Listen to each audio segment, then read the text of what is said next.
கஞ்சா வழக்கு குற்றவாளிகள் மீது குண்டர் தடுப்பு சட்டம் பாய்ந்தது. கோவை மாவட்டம் கிணத்துக்கடவு காவல் நிலைய பகுதியில் 20 கிலோ கஞ்சாவை விற்பனைக்கு வைத்திருந்த ஆனந்தகுமார், நரேஷ்குமார் மற்றும் கேரளா மாநிலத்தை சேர்ந்த ஜான் ஆகியோர்களை கிணத்துக்கடவு காவல்துறையினர் கைது செய்து சிறையில் அடைத்தனர்.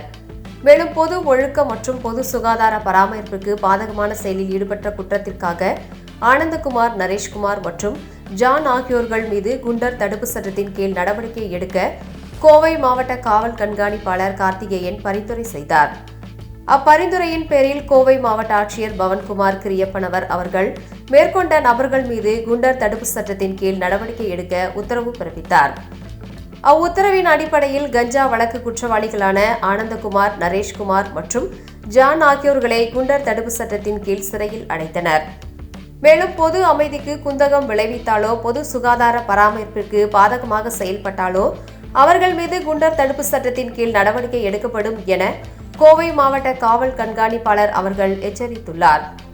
பொதுமக்கள் தங்களது பகுதியில் இதுபோன்ற குற்ற செயலில் ஈடுபடும் நபர்கள் குறித்து காவல்துறைக்கு தகவல் தெரிவிக்க 9481811212 மற்றும் வாட்ஸ்அப் எண் 7708100100 என்ற எண்ணில் தொடர்பு கொண்டு தகவல் தெரிவிக்கலாம் என்று பொதுமக்களுக்கு தெரிவித்துள்ளார்.